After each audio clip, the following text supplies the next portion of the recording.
Let's go, let's go. 1, 2, 3. In the big corner, and it is touchdown right in the corner. That environment was a great environment to play in, bring the best out of you.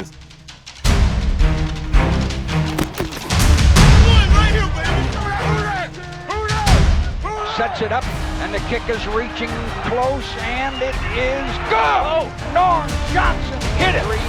Miller going to take it, go to the sideline to Haynes, who ran around the man. 35 to 30. Haynes, touchdown! But we had fun with it, and that's what made that year so special. We did things that we enjoyed, we had fun with it, and we can still talk about those 30 years later, this man, day, we still man. talking Think about that.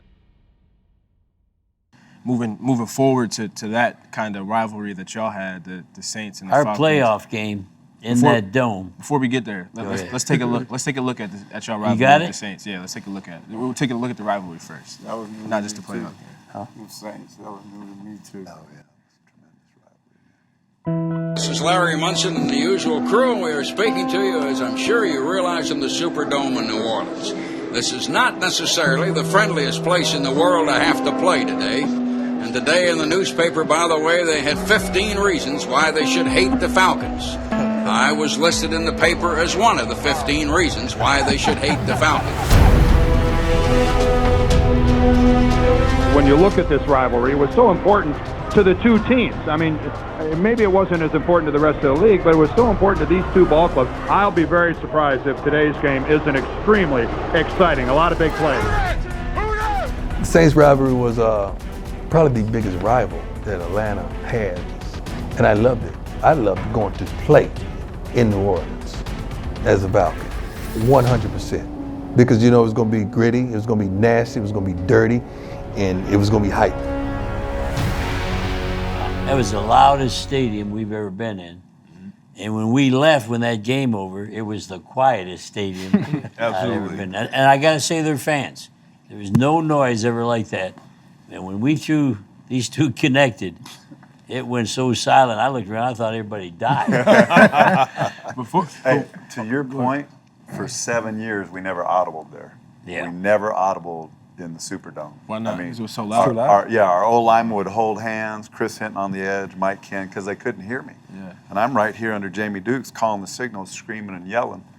And it was so loud, and it was such an intense rivalry, the Rudest versus the Falcons. And never audible in 7 years, which is unheard of in the National Football League. Looking at that film, we haven't mentioned Tim Green. Yeah. And Tim Green, here's a great story. Tim Green was a linebacker when I came. Yeah, that's right. And my office, I had windows, I could see the parking lot. Well, I saw him out there chasing his son. His son was this big. Right. And it took the parking lot to turn around. So I brought him up. I says, I'm moving you to tackle. He goes, you can't do that, Coach. I'm a linebacker. When you can't catch your son in the parking lot. And he became the #1 defensive tackle in football. He had a great Number career one. at tackle. He sure did. He was awesome, wasn't he? Yeah. I says, takes you that whole parking lot, turn around, we got to put your hand on the ground. He never had his hand on the ground, became the best. Yeah, that's So awesome we had the story. same players, we just moved them around a little bit, got them in different positions. And Matt, you grew up in New Orleans. I grew up in New Orleans. But so you hate. But Fastest guy in the band. But you grew up hating them, right? I did. And, the Saints was the only game in town. They didn't have basketball, didn't have baseball. New Orleans Saints was the only team in New Orleans, professional team. So everybody I knew, everybody loved the Saints. And so when I got drafted by Atlanta, I mean, I became hated because I'm the kid from New Orleans not playing against the Saints. And I can tell you, I've had some of my best games against the Saints. But why did love going down there and playing again. Why'd you hate the Saints growing up? Well, when I was growing up, they were the Aints. I don't know if you remember. They used to have the paper I don't bags. bags. I seen the video. I saw a video. You wouldn't remember. Yeah, that, I saw videos. So they were the Aints. So I mean, they wasn't very good. Yeah. The Saints historically wasn't very good, and they hadn't won a playoff. I don't think they ever won a playoff game up until the point. I think it was really probably late '90s when they won their first playoff game. That was their first playoff game at home. When we beat them. Time. We beat them. Okay. So going home as a native and playing against the team that you grew up watching, and then all my friends, everybody I know were all Saints fans. So I loved going in there and beating those guys. And like he talked about the fans there, unbelievable. Those people loved their team, and they cheered for them. And when they traveled here, they brought more. 30,000 people. That whole section was all Saints. It wasn't like it was full of Falcon fans. They brought 30,000 people to ours, and it was the same when we traveled there. We did the same. So that rivalry was huge. And the thing about their fans in our stadium, they hadn't been to bed since Friday. And this was Sunday afternoon.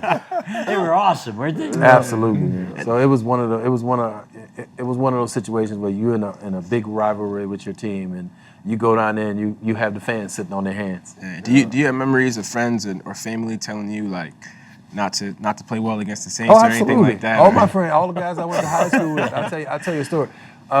We went down and played the Saints. It was my 10-year class reunion. So I was 10 years out of high school, and I had just had a really big game against them. And so I'm down there and they're all talking about the Saints this, and the only thing I can share, I was like, you got to look at the scoreboard.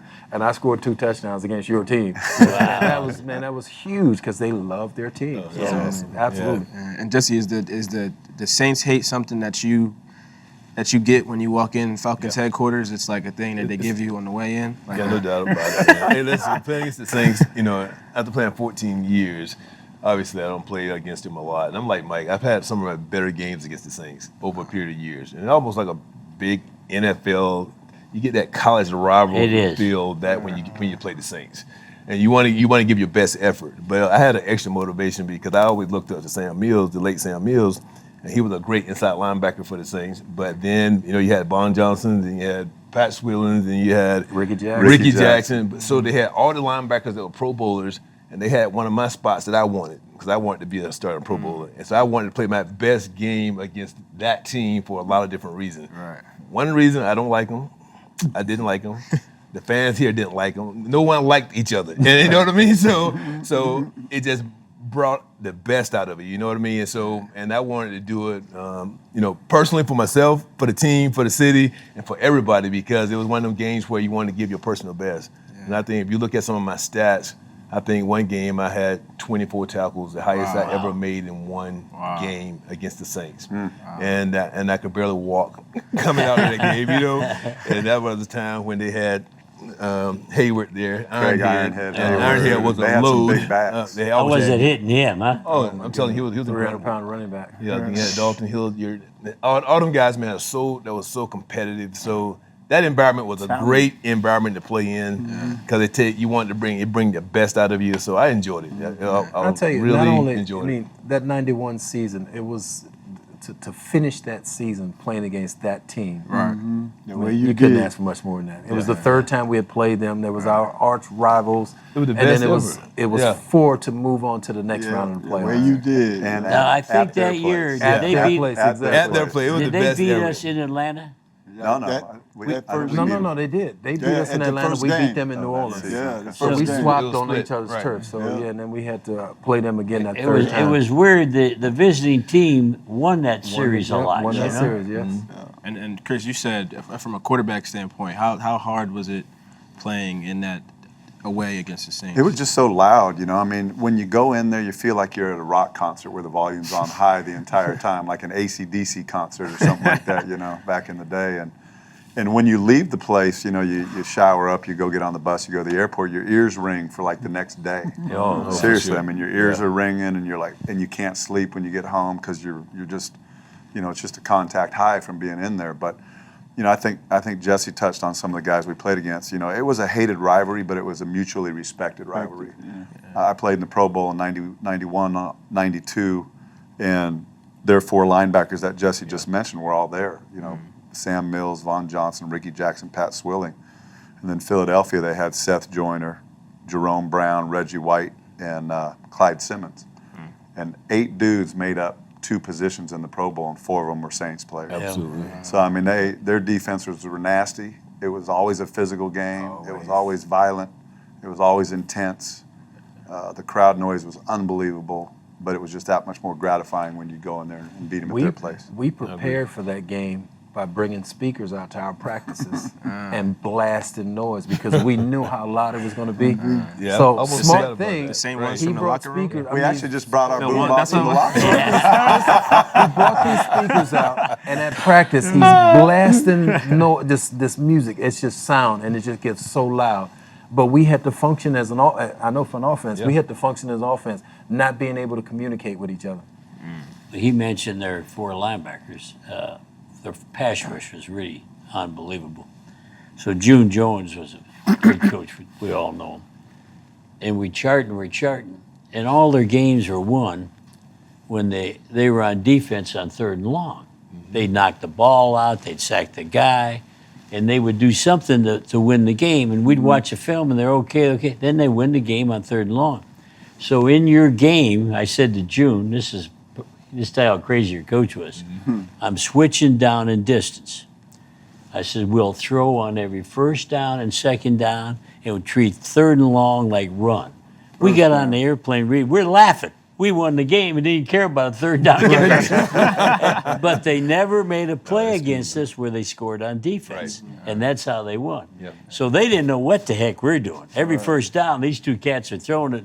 And then 3rd down, we're running 32 cut on them, you know? Yeah. A draw. A draw. It was awesome. Yeah, I got to give you a tribute real quick to my good man, Mike Ken, who played left tackle for. He was with the Falcons for 17 years. Right. And that particular season, 1991, going up against Ricky Jackson, Pat Swilling, Kevin Green, Oh, wow. and Charles Haley, he gave up a sack and a half that year. And I felt bad that he didn't make the Pro Bowl that year. He had a Pro Bowl year. He was phenomenal. And But I got to give a shout out to him because he is, along with Jeff Van Note and Tommy Nobis, Mike Ken, I think is probably known as one of the Absolutely. the Falcon legends. I totally agree. Yeah, baby, give me some. That's how he used to. You said, like I said, I played them 3 times that year. I want to take a look at the time y'all beat them in New Orleans on the game-winning field goal. We got the video right here. Got the FOMO, nigga. Yeah, man. It's it, baby. And that red gun with one running back, Miller back, looking, and he's going to throw, and he's got Michael Haynes. Touchdown! Touchdown, Michael Haynes down on the right side. Takes it back, going to try to throw a lead pattern in the corner, and it is touchdown! Michael Haynes caught it in the corner, barely inside. Miller back in the end zone looking, and he's going to throw a long pass to Michael Haynes, and it is complete down the 42-yard line. High ball game, we're in overtime. Bullhead going to hold it, sets it up, and the kick is reaching close, and it is good! He just got it in there. Norm Johnson hit it. Long field goal with 1:57 left. The Falcons have defeated the Saints 23-20. It is sudden death. That's awesome. Awesome. Hey, And those are some great memories right there. I mean, that's pretty cool. You became my hero that night, boy. If you tell think you. about that, Third man, one. that game went into overtime. Most Yeah. of our games went down to the last It play. really did. Even Always exciting. Always. It was over the never years, a blowout. That's a good point, You Mike. know, And no we're matter talking how about- hard you played. You're right. We're talking about 91, but even years after that, even now, Right. no matter what the records are with both teams, it seems like it goes down to the the end. last fourth Last quarter, play. last Yeah. drive. It's a fight to the end. But I think it was set up because of the early play in the 80s, 90 and 91 and on, because that rival just got bigger and stronger. And then this guys would come ready to play. You know, obviously it's something lit up with this guy right here every time he played. You know, they lit up the same fire that lit me, that lit Kris, that lit Robert, home, man. and lit this man right here up. You know what I mean? So we all playing lit. All right, that's a different term, Joel. That's what I was gonna say. But you know what I'm saying? You on fire. But yeah, On fire. So Hey. we love games like that, and I think Tell as them a about the player, mojo. it motivated. Yeah, most times, I mean, we just found ways to win. I mean, we Tell we them did about the what it took. mojo that day. Remember we Oh, I went tell you, down? we went up there. We had a practice field. What did they call our practice field? They have a name for it? Where, in Swanee or what? Up at Swanee. Swanee We practice put a field. bag of dirt. we scraped up the dirt. We scraped up the grass. We put it in a bag. And we went out there and we says, we're going to play on our home turf. Everybody, we brought our home turf with us. And we went out, and the team got up there, and we dumped the bag on there. Spread the dirt around. Spread the dirt on our around. home ball field. on the Saints. They died. What in the hell is that? we brought our home. They put on the news. Oh, yeah. It was They all drove good. away He with said, the- we at home, and we taking this thing home. That was our whole season was like that, man. We did things that we had Other fun teams. doing, man. You Right. know, other teams would look at us like, They would man, do. these guys are crazy. What are y'all doing?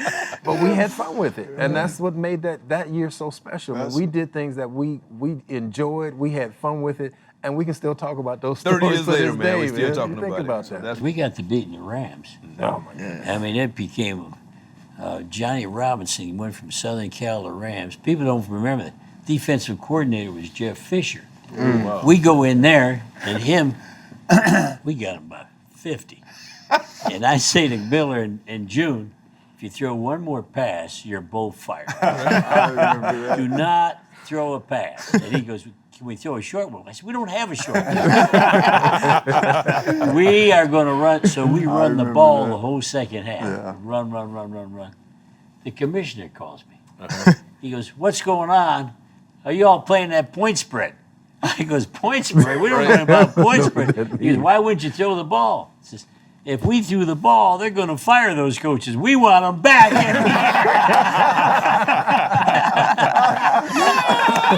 We need those. Classic, man. Jerry is classic. That's what he was thinking. That is it. This game and many of the other games, I wanted to ask this earlier, but it makes me think of the kind of theme of the team that year, the whole too legit to quit. Then what was it again? How do you Back do in it? black. The too legit. To quit. Hey. Too legit. Yeah. Too legit to quit. Okay. Hey. Yeah. What did? I like that part. We had a video with some good-looking girls singing. oh, my I don't know where that is. Was that a motto y'all truly lived by that season? It was cool though. Absolutely. I mean, you know, having Hammer in the locker room And he with was us. huge. It was Yes. perfect. Hammer was All the time. I mean, that was a hit song at the time. perfect, I mean, it was too. easy for us to adopt that Yeah, because it was perfect he timing. was. I mean, he was with us. He was part of the team. I mean, you know, you say he was somebody that was there. He was actually part of the team. Every week. Every week he was Every there. He week. traveled with us at the practices, at the games. Yeah. So I mean, it was easy for us to adopt Too Legit. I think There you was see it. T-shirts made with too Yeah, legit Too Legit to Quit. And people yeah. were like, okay. You see people in the stands all the time with it. My brother and sister had them too, so It was our everybody had them. It was our mantra, you know. Yeah, We beat absolutely. San Fran on the Hail Mary.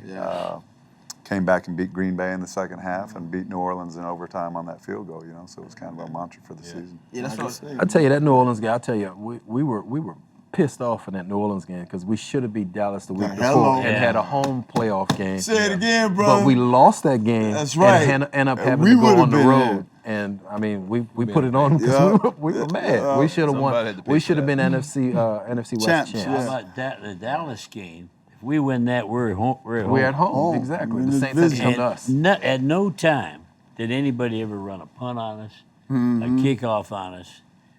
I mean, we dominated the special teams. We're playing the Dallas game. The guy gets a punt. He goes about 17 yards, and we all go into shock. what was that? Someone's got to pay for this, brother. And they call either you or Deion for getting pushed out of bounds. They threw the baseball hat, and then you threw the touchdown, and they called it back. And they in called Dallas. it back. It was to Deion. I remember that. It was They a called it Deion. back. They said, and I was telling them, that's 21. They pushed 81 out. I was trying to get them Yeah, to we were switch trying the to get numbers. And that's how we lost them. And that's how we lost that the game, game to Dallas. Otherwise, we're at home through the whole tournament. Yeah, and then in that Saints win where you went off a field goal, is that theme of like not being able to quit, too legit to quit, is that something that y'all are thinking about as the game is coming down to the final minutes? I think it was already embedded in us at that time. I think then the song was us. Yeah. You know what I mean? I don't think we were past thinking about it. We were feeling that way. We weren't going to quit. We knew we could still win. If You know, look we were back- expecting to win. Look back at the games we played up until that point. Yeah. We played that way. We never thought we were out of a game. Yeah, we wanted to win. We never thought we were out of a game. Yeah. I mean, no matter, even if they scored last minute, like take the Hail Mary, we didn't think we was going to lose the game. Yeah. We just had to figure out a way to win it. And we had confidence that we could do Absolutely. it. That was And it was the the same difference. thing. I mean, you know, you look back at some of those plays, and you know, we made plays, but it got down to going into overtime and kicking a 50-yard field goal. That look, we were on our 1 yard line. Yeah. We started that drive on our 1 yard line. And so we just made the plays until we got into field goal range and been able to kick that field goal. But we didn't think we were going to lose that game. Yeah. We still had the confidence that we were going to win it. We did all the things that we did in practice to get us into the position to win the game.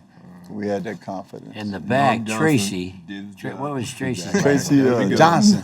Tracy Johnson. Yeah. 43. Tracy Johnson. He did got something. third down. Yeah. And June says, swing, pick, screen will go, Coach. I goes, no. He goes, it'll go. I goes, if it doesn't, you're fired. He said, what do you want? I said, Draw. 32 cut. Okay. 32 cut, make the field goal shorter. And Tracy Johnson, when he was in there, we threw. He never carried the ball. Right. Tracy Johnson protected him. That was his job. Right. And he broke off about a 4 or 5 yarder. Yeah. And then we kicked the winning field goal. Right. And we were going to throw swing, pick, screen. I was, no, that ain't happening. Right. That's funny. And that field goal, were you nervous for that? No, we really. Probably Our more kicker excited. was awesome. We knew Norman can make Norman that. was clutch. Yeah, he was Norman, he had ice in his baby. He was awesome. We were blessed. Who was our punter? Anybody remember our punter? Scott Fulhag. Scott Oh, Fulhag. Scott, we had Scott. He had a Half beautiful the- wife. half You know the- what I remember about half him? the players you kept on the squad was because their wives were hot. I was just going to say that. Scott Fulhag, his wife would come to practice. There's no way we can cut her. She is a 10.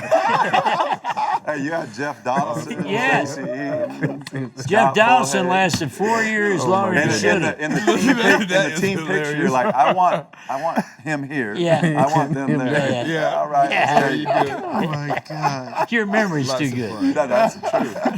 Let me just say this. One thing that's really cool is, you know, he just turned 80 years old a couple weeks ago, and I've coached with him in the East-West Shrine game and coached against him in the XFL, and, you know, he's a big kid, man. He's 80 years old, but he's a football lifer. He loves it, and you see the joy that he brought to us as players and to this city, and it hasn't changed him to this day, and that's what's so unique about him is just he loves life, man. Loves it. And, I gave him $100 to say that. I'll pay you later. all right, sounds good. I need it. I'm flying with Thank plastic. you, man. Yeah, and one thing we do want to look at next is that playoff win that we mentioned so much in New Orleans later that year where y'all went down there and dominated them to move on. So let's take a look at that. I think the playoff win take it to the house, isn't it? I think it'll be the noisiest playoff game ever. History of playoffs, so make some noise. Hope they can boo real good.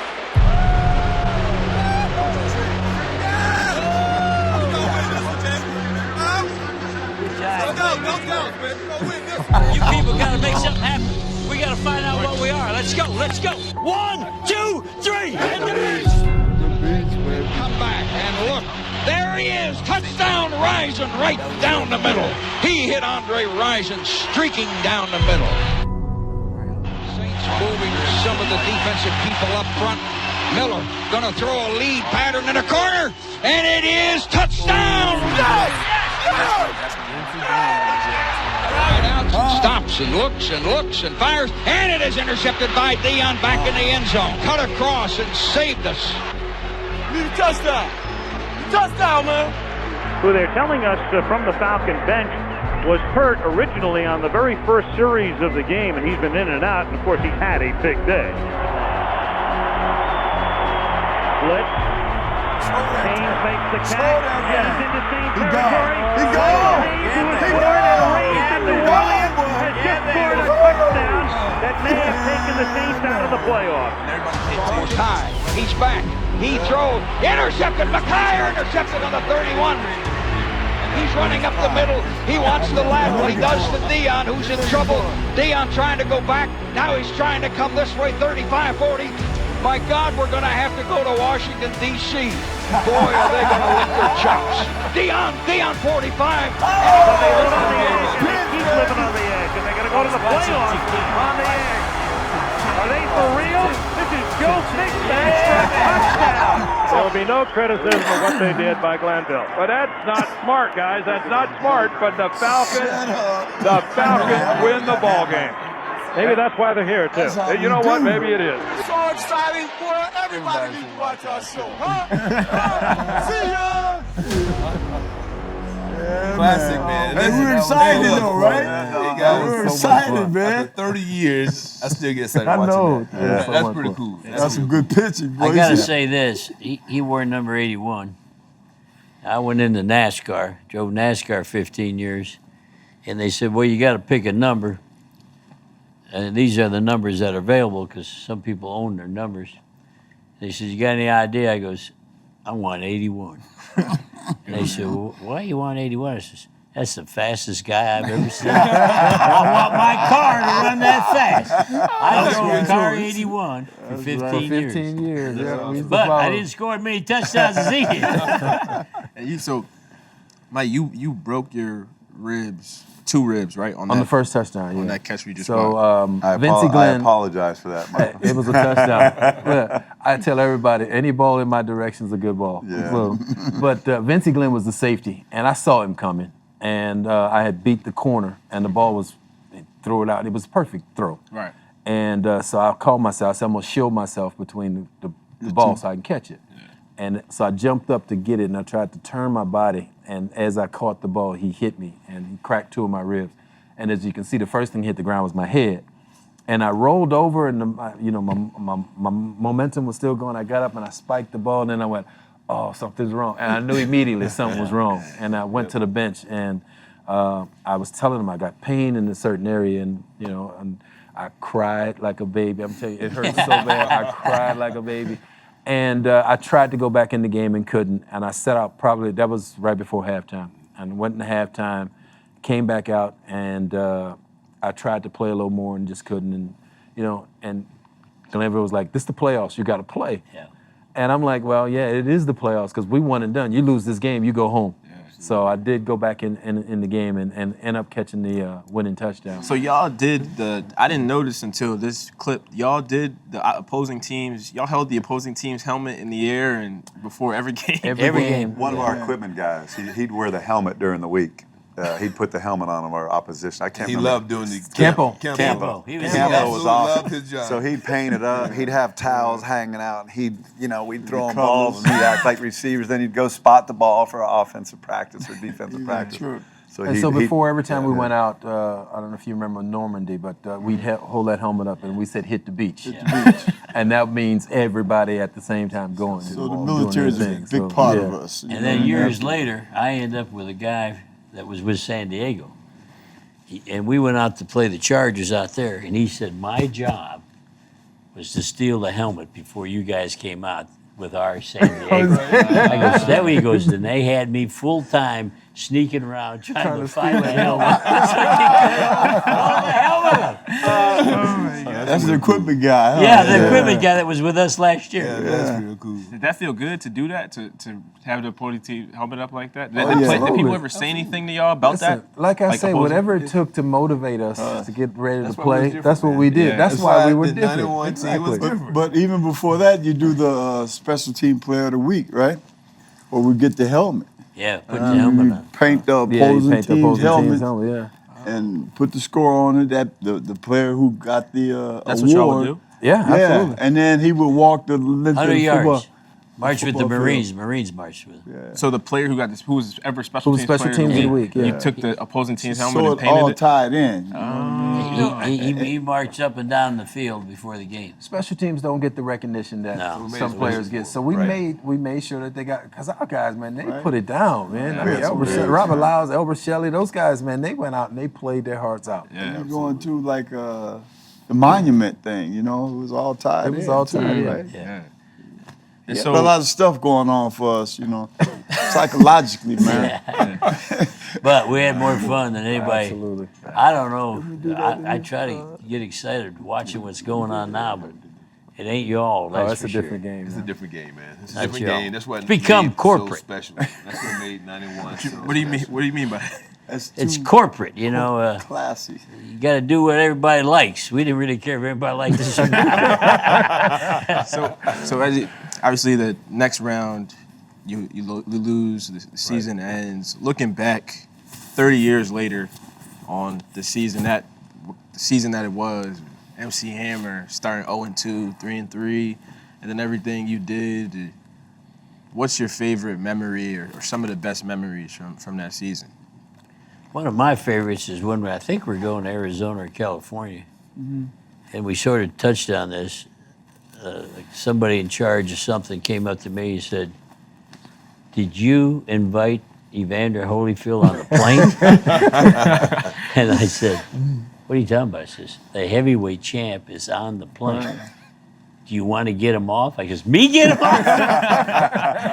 You're looking at me. He can stay right there. I'll never forget that because nobody knew he was coming except you. He had invited him. Yeah. That's pretty cool, though. No security, no ticket. No. Champ showing up The on the champ plane. showed All right, up. brother, come on with us. Let's roll. Because see what happened when before I came to Atlanta, he and I we met in Houston, and we used to hang out at the gym a little bit. And before I knew it, I was in Atlanta, and then the next week he was in Atlanta. You know what I mean? I'm like, damn, what you doing here? But I forgot he said that was his home, but he hung out in Houston. So then when he came out there, he was on the sideline. And you remember I took him out with me for the coin toss, and he hung out every Sunday. And how about this? Evander Holyfield in Fulton County Stadium at 15 years old sold Coca-Colas in the stadium. Yeah, that's his story for real. He went, and now he's with us in our locker room. Heavyweight champion of the world. Heavyweight champ, and he sold Coca-Colas in Fulton County Stadium. You can't make that stuff up. No. That's a movie. Yeah. Jesse, what was your favorite memory from that year? Going into starting from 1990, with 5-11. So going into the 1991 season, my goal was try to get to the playoffs. That was my team goal. The other goal was personal goal. I wanted to, try to be a Pro Bowler. I wanted that respect that I think I should have earned a few years before. So I wanted to use that year to give my personal best, so our team would have a lot of success as well. And then so that motivated me, throughout the whole season, just to play as hard as I possibly can play and try to accomplish some things I wanted to accomplish, personally as well. But as we got rolling, just going to the playoffs, that was probably my most memorable thing because I never been to the playoffs before. That was my 5th year in the league. Never made it to the playoffs. Never had a winning season. And then we got a coach who made the entire year fun. The entire year was fun. And so it was a special moment, going to New Orleans, winning my first playoff game. And when you go to the playoffs, and I'll just say this and I'll leave it alone, when you go to the playoffs, you get a lot of individual attention. All of us, all of us. Starting quarterback, special team captain, defensive captain, one of the best players on the offense. So I can remember reading an article what they did a special with the New Orleans Saints offensive line, and they wanted them to talk about, hey, what do you think about 58 for Tuggles? What do you think about him? And when you hear someone else, give you a compliment, particularly an opponent, it's a mutual respect because I knew I had a lot of respect for all of them. And you hardly ever hear what the scouting report is on you, you know what I mean, personally. But to read some of the things they said, it meant a lot to me because they talk about my effort, they talked about being, a player that most people just didn't, picture to be one of the best linebackers in the league. And they practice with all the best linebackers every day, all them guys were Pro Bowls. So that meant a lot to me. So I think when you put it in a nutshell, that made 91 that more special for me. And it turned out great. So it was one of those things that stuck with me all my life, I think. And 30 years later, it's awesome. That's why it's so cool to be in here now with all these guys. And the first time I saw him yesterday at the game, my eyes lit up for a minute. I said, look, man, it is so good to see you. I just got chills from 30 years. Hey, man. You kind of pick up where you left off Yeah, from. you pick up where you left off. Let me just say this, too, man. Division II player, yeah, Valdosta undrafted. State, 5'11", 230.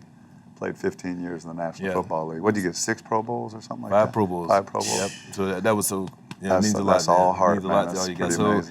pretty So amazing. as a team though, in 91, you see what happened 30 years later. People still, we still congratulating each other and respecting each other. Was 91 your come out year though? Yeah, That was your come out 91. year. put me on the national That's scene. what I'm talking about. And then the next year, I made my first Pro Bowl. Yeah. And that guy he boosted me up every chance he got to talk to reporters about me. And I got articles at home now where Jerry said, hey, look, man, he's always underrated. He's underrated. He's underrated. I knew you were going to make it. You showed up for camp. You guys remember. He had bib overalls and no shirt. Here, how can a guy, this is a 300-pound man on a 5'10" frame. He had a bib, do you remember that? I said, hell, I got to push this guy. That is hilarious. But good year, man. Something that I always remember for sure. Kris, what do you remember most about that? I'd say, the biggest thing for me is I'm kind of a soft-hearted guy, West Coast guy. Is just the relationships we made. I still keep in touch with probably 8 or 10 of these guys through social media or text messages or emails or whatever. Mike Ken, Chris Hinton, Billy Joe Tolliver. A lot of the guys we coached together, Robert Lyles and I, reconnecting with these guys. Is just, life is about, football's a small little piece of it. And I wish I would have appreciated it more when I was in the moment. Because it was such a blur living here in Atlanta, bars stay open till 4. I'm a West Coast guy, quarterback in the NFL, single guy. You stayed on West Coast time here. Yeah, I stayed on West Coast time, but a single guy, age 22 out here, I was rip-roaring and running, and it was a blur. My years out here were honestly a blur. So when you're able to come back and reminisce and sit with these guys, it's about the relationships you make over time. And I'm sitting there at the game yesterday with his 14-year-old son who's playing high school football now, and he's coaching him. And he's a high school coach, and we coach together. So really it's just about the relationships. The respect you have for those guys, for the grind, playing 15 years. Mike Cannon played 17 years. Bill Fralick, Torrey Epps, Ricky Bryan lose their lives, at young ages. So really it's just about life, man. It's about the life experience and everything that this man over here helped us create, these memories. How about you, Mike? That whole year was special for me. I mean, it was my best year as a pro to start with. Got you big money. And yeah, it did. Got me big money. 7.5 for 3 years. And no, I was 10 for 4. 10 10 for 4. So I like that. And then, I got the opportunity to play against my hometown team in the playoffs, which, was the pinnacle for me. We hated the Saints because that was our rivalry, but getting an opportunity to play against them on their field in the playoffs, the winner moves on, and we were the team that moved on. Scoring 2 And touchdowns. I was the one personally to score a touchdown to make sure that we moved on. And what I remember most about that game is we flew back to Atlanta, and the airport was crowded. It was a zoo. Everybody was there. And here I had broken ribs, and we walking through this tunnel. They had a tunnel of people. And everybody's patting me on the back, and I'm hurting so bad. But the moment, I was just like, I got to take the pain because the moment was so big for us going back there. And I mean, that's the one thing I remember the most, going back through the airport. And when we got home, and we had so many people there, just congratulating us. It was 11 years, man. Been 11 years. Since Steve Bartkowski and them in 1980, that was so cool. And then we went and played the Redskins at their place, and I had 2 cracked ribs. Coming off 2 cracked ribs, I wasn't worth anything. I was out there as a decoy, and that game was just a disaster for us. But but that was my memories. How about you, Robert?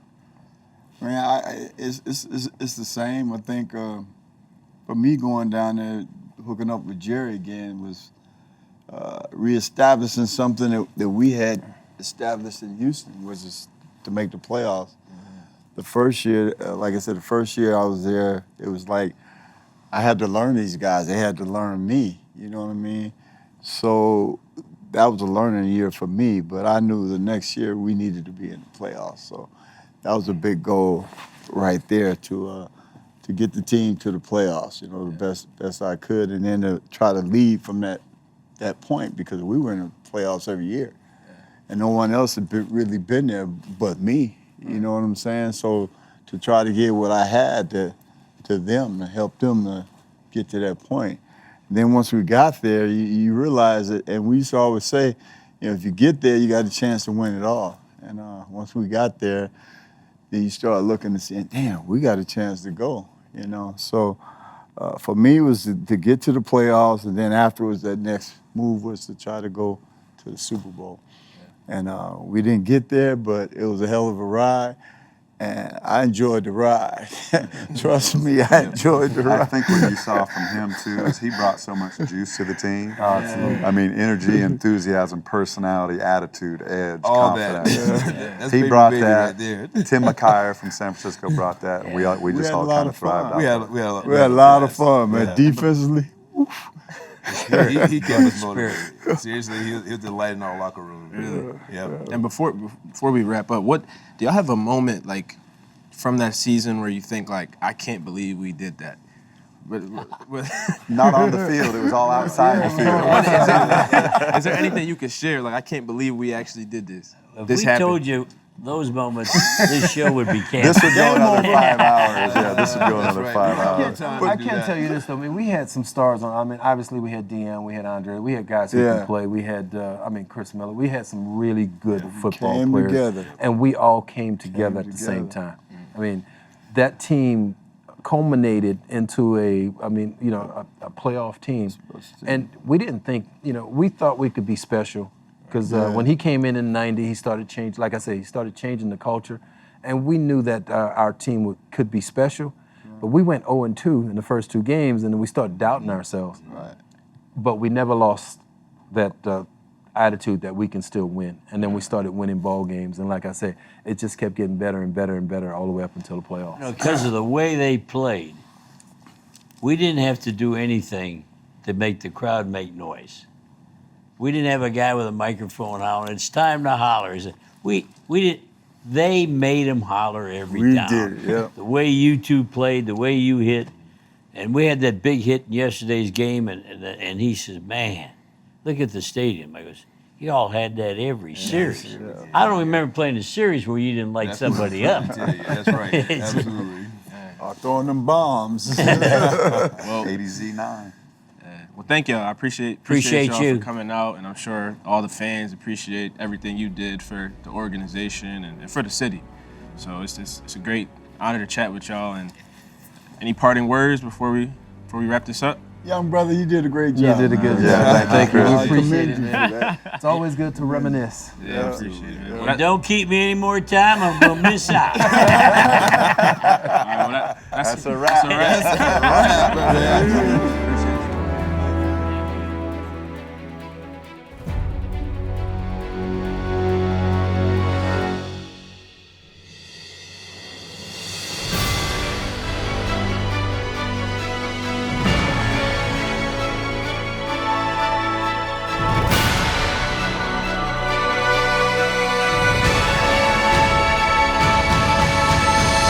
We're so excited, boy. Everybody needs to watch our show.